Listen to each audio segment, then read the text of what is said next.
You never expect an ordinary purchase to ruin your life. In December 2003, I was searching through estate sales when I came across a strange wooden wine cabinet. It was old, handcrafted, and had intricate carvings.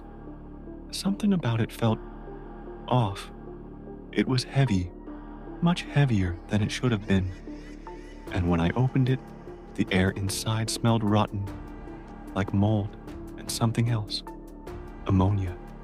Inside were odd items: a dried rose, 2 locks of hair wrapped with twine, and a small note written in faded ink. I don't speak Yiddish, but I recognized the word Dybbuk, a restless, vengeful spirit. But I didn't believe in that kind of thing. I bought it. I shouldn't have. The first mistake was giving it away. It was Hanukkah, and I wanted to give my mother something special. She laughed when she saw it, called it an odd little trinket. But hours later, she collapsed. A stroke. She survived, but she was never the same. That's when things got worse. I started waking up with deep, burning scratches across my arms. My house smelled like urine and ammonia.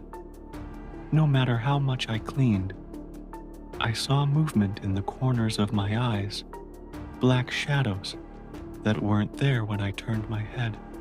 And the nightmares, they weren't dreams. They were memories of things I had never seen. I had to get rid of it. Others took the box after me. Every single one of them suffered. One man, Jason Haxton, locked it away in a military-grade container after he started vomiting blood. His skin broke out in painful welts. His nights were filled with whispers in a language he didn't understand. I don't know where it is now, but I know this. Some things should never be disturbed. Some objects aren't just objects. They hold onto something.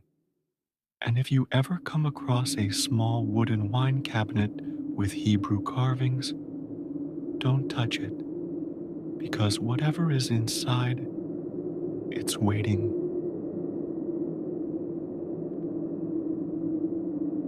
Death can come slowly, or all at once, but sometimes it doesn't come at all.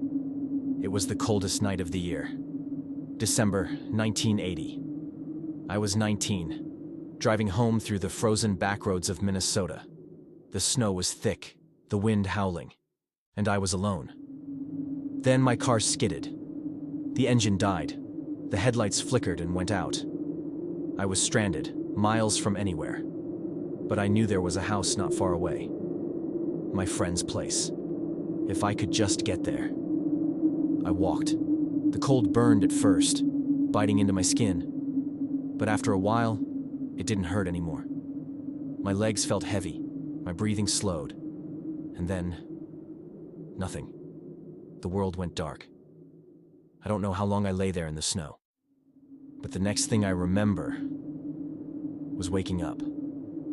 I was in a hospital, surrounded by doctors, their faces pale with shock. I was supposed to be dead.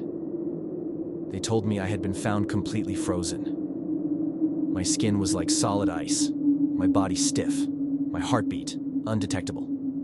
My temperature was too low for their instruments to read. For 6 hours, I was frozen solid. And then, I thawed. My body came back to life, slowly. Impossibly. The doctors had no explanation. No one should have survived that. Some called it a medical miracle. Others whispered about something else. Something watching over me. Or something that wasn't done with me yet. Even now I feel it sometimes. An unnatural cold creeping into my bones, no matter how warm the room is. A reminder that I shouldn't be here. That night, something let me live. But I still wonder, why?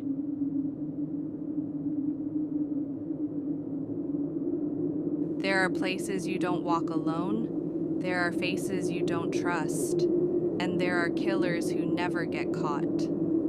February 2007. Chris Jenkins was out with friends, celebrating, drinking, laughing. And then, in an instant, he was gone. He left the bar alone. No one saw where he went.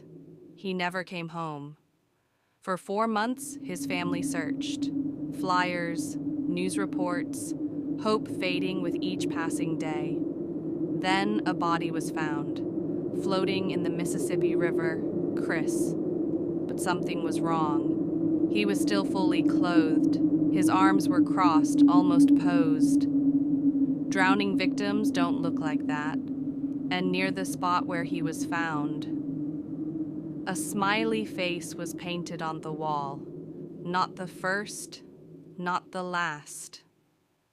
For years, young men across the Midwest had vanished in the winter, only to be found in icy rivers, all near painted smiley faces. Police called them accidents. But how many accidents leave a mark? Some say it's a secret group, a network of killers. The smiley face murder theory.